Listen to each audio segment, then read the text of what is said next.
Saya nanti juga akan sisihkan dana, saya akan bikin penjara yang sangat, pokoknya sangat kokoh di suatu tempat yang terpencil, mereka nggak bisa keluar malam hari. Kita akan cari pulau, kalau mereka mau keluar biar ketemu sama hiu. Saya tidak akan mundur menghadapi koruptor. Saya tidak akan mundur menghadapi koruptor.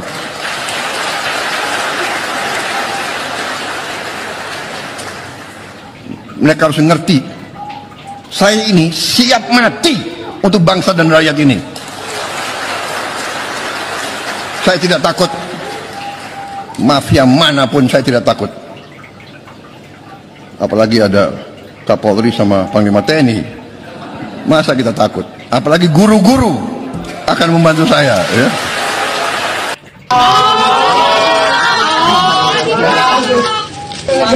Jadi ternyata dari kejaksaan yang lebih banyak daripada yang saya tahu. Ibaratnya saya tahu cuma sekaki, dia tahu dari kepala. Saya juga kaget-kaget juga dikasih tahu penelitian ini ada fraud apa, ada penyimpangan transfer seperti apa, dia jelas. Dia juga kaget-kaget. Karena kan ini kan subholding ya. Subholding kan saya nggak bisa sampai ke operasional. Saya cuma sampai memeriksa. Kita tuh hanya memonitoring memonitoring dari SAP. Karena untung rugi. Kebetulan kinerja. Oh ya belum lagi. Aduh. Kebetulan kinerja Pertamina kan bagus terus selama saya di sana gitu kan. Jadi kita nggak tahu tuh. Ternyata di bawah ada apa kita nggak tahu. Nah, jadi saya minta data, saya cuma sampaikan agenda rapat kita rekam, tercatat, silakan Kejaksaan Agung untuk meminta dari Pertamina. Nah, saya sendiri sampaikan bahwa ini ya sebatas itu kita tahu. Ya, tentu saya sampai pada Kejaksaan Penyidik, intinya saya mau membantu mana yang kurang. Nanti setelah dia dapat data-data dari Pertamina, kita mereka pelajari. Semua rapat kan kita ada rekaman, ada catatan. Nanti kalau butuh saya lagi, ya saya datang lagi lah. Jadi kalian nggak perlu main malam-malam, buka puasa dulu.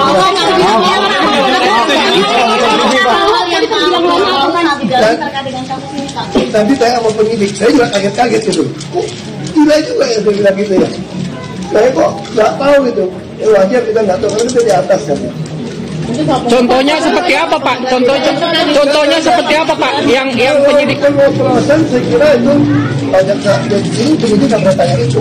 Waktu pengoperasan otomatis kendaraan-kendaraan akan protes kan, kendaraan macet kan. Saya pikir bukan itu. Ini yang lebih dalam. Pengoperasan nggak bisa ketahuan konsumen. Ini memang ada soal sesuatu yang saya nggak ngomong. Tapi situasi yang menyebabkan semua media asing, media dalam negeri juga mulai membayangkan potensi krisis ekonomi di semester awal ini. Dan itu sangat real karena bukan saja keterangan data statistik, tetapi situasi psikologis masyarakat bawah yang terutama menganggap bahwa APBN yang tidak bisa dipenuhi terutama oleh Menteri Keuangan karena bolong terus. Dan ya semua data kita tahu, pajak tidak masuk, Cortex itu gagal segala macam. Lalu orang berpikir apa harapan yang bisa dijanjikan oleh pemerintah, oleh Presiden Prabowo, bahwa akan ada kemajuan ekonomi, akan tiba di 8%, akan ada koruptor yang dihukum. Jadi semua hal yang sifatnya ideologis karena memang itu dimaksudkan oleh Presiden Prabowo, itu memberantas korupsi supaya dimungkinkan untuk menabung demi pembangunan dan demi kemakmuran rakyat, mengupayakan pengumpulan pajak supaya terjadi keadilan bahwa yang kaya harus dipajaki secara progresif. Jadi semua itu bahasa rakyat. Tetapi rakyat selalu melihat bahwa semua yang dia ucapkan, yang diucapkan oleh Presiden hari-hari ini tidak mengalami progres. Nah, kita mulai membaca bahwa krisis ekonomi itu juga seharusnya bisa dihasilkan melalui progres terhadap apa yang dijanjikan oleh Presiden. 8% tentu susah, memberantas korupsi tentu susah tuh. Membatasi anggaran dipakai untuk hal-hal yang sifatnya mercusual tentu susah tuh.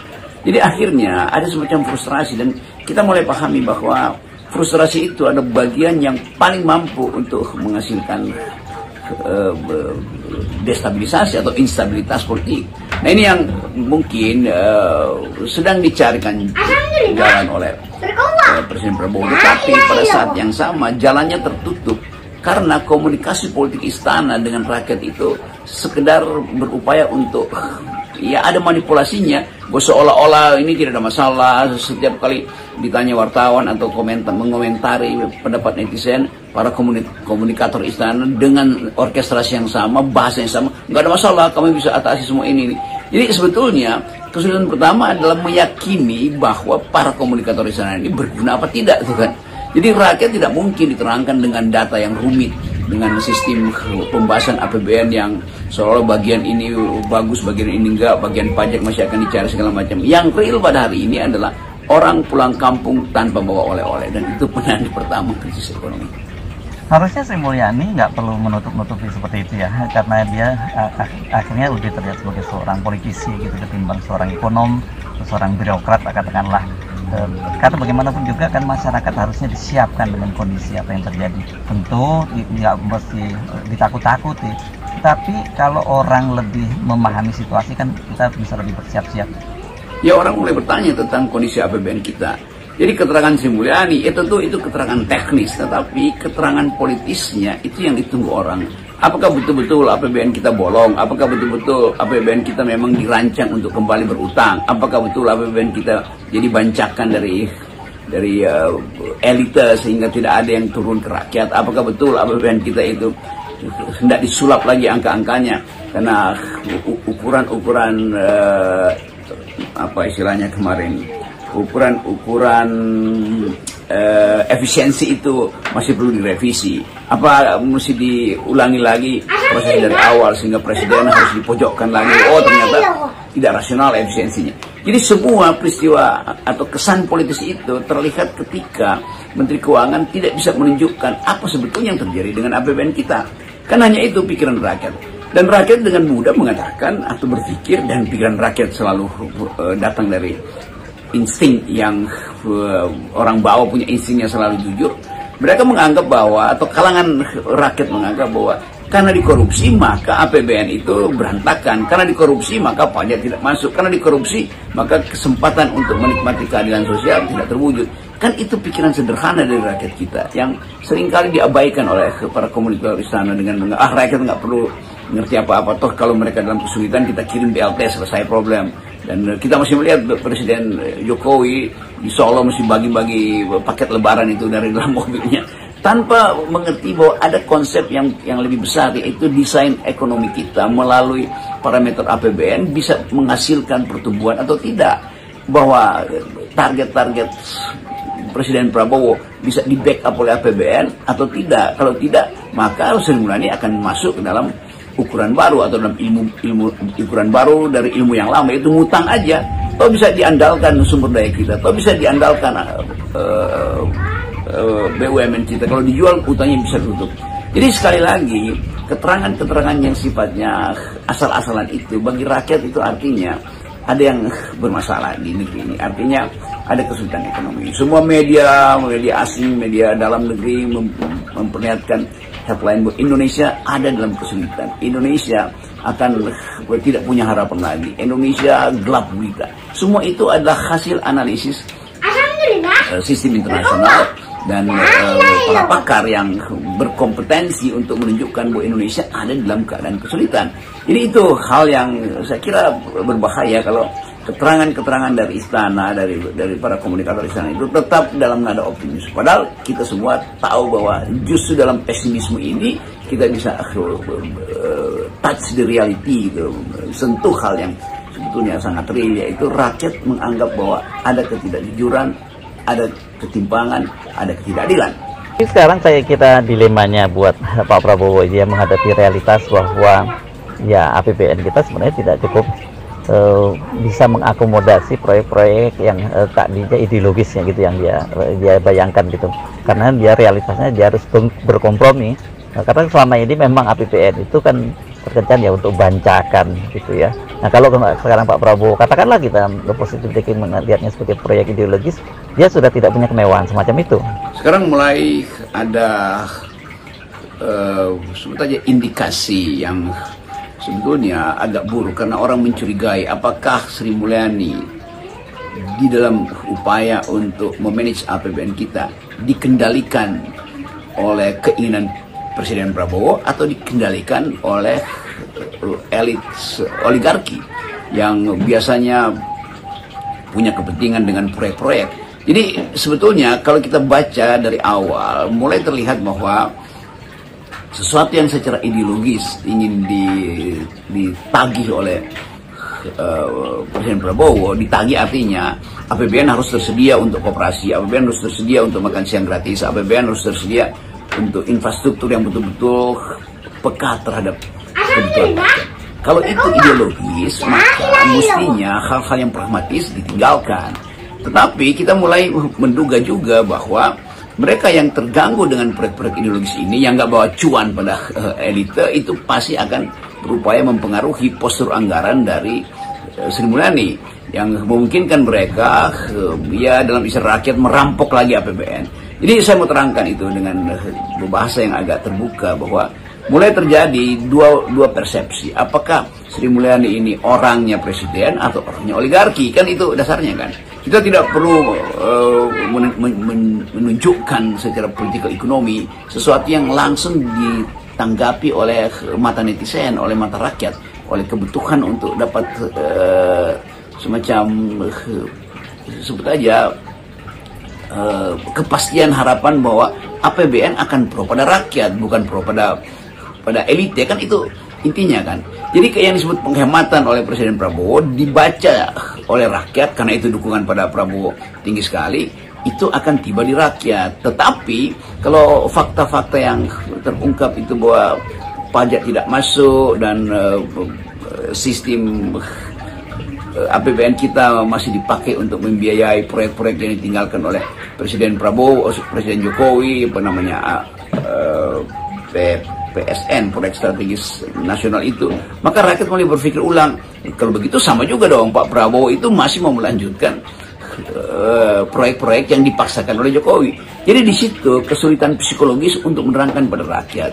Yang pertama, apakah Presiden Prabowo betul-betul ingin memakai APBN itu untuk kepentingan rakyat, atau masih dipakai juga untuk kepentingan Jokowi? Kan itu batas ayatnya mesti jelas. Nah, dalam kerangka itu orang berpikir, apakah Sri Mulyani menjadi agen proksi dari Jokowi atau betul-betul Menteri Keuangannya Presiden Prabowo? Jadi kita mau terangkan itu di dalam keadaan yang hari-hari ini menimbulkan banyak pertanyaan, yaitu masa depan ekonomi Indonesia yang tetap dianggap gelap, dan itu faktanya ada dalam data-data internasional dan ada dalam data persepsi publik terhadap kehidupan hari-hari. Nah, saya kira kita tidak bisa tidak untuk membahas juga soal isu bahwa Sri Mulyani akan mengundurkan diri, ya, Bung Rocky, di tengah defisit APBN ini. Orang jadi bertanya-tanya, apa sesungguhnya kalau kemudian nantinya Sri Mulyani mundur, itu karena dia sudah tidak mampu lagi mengelola, ini berarti dia gagal, atau dia ada merasa tekanan-tekanan yang dia tidak bisa mampu dia tahan, dan kemudian pilihannya jelas mengundurkan diri, atau dua-duanya, ya, karena dia tidak mampu dan kemudian dia ditekan gitu untuk mundur. Ya, dalam spekulasi tadi muncul berita atau analisis bahwa Sri Mulyani akan mundur tuh. Tetapi persoalannya bukan sekedar kenapa mundur atau kenapa nggak akan mundur. Yang jadi soal adalah apa keterangan atau apa eksplanasi akademis sehingga isu itu muncul. Tentu pertama, kalangan pengamat menganggap bahwa Sri Mulyani gagal, atau menganggap bahwa Prabowo menganggap Sri Mulyani gagal. Tetapi kalau Sri Mulyani gagal berarti Sri Mulyani tidak menjalankan misi ideologis dari Prabowo yang saya uraikan tadi. Dengan kata lain, dia menjalankan misi pragmatis dari elite, dari oligarki, dari konglo atau macam-macam sebutannya itu. Jadi di sini kita lakukan semacam upaya untuk membuat distingsi. Apakah Sri Mulyani, saya masih ulangi tadi, agen dari kapital, atau Sri Mulyani betul-betul memanfaatkan APBN untuk kepentingan rakyat. dalam keadaan semacam itu orang melanjutkan acara bertanya, yaitu apakah Presiden Prabowo bisa memberi sinyal bahwa Sri Mulyani itu adalah bagian dari saya dan bukan bagian dari Jokowi.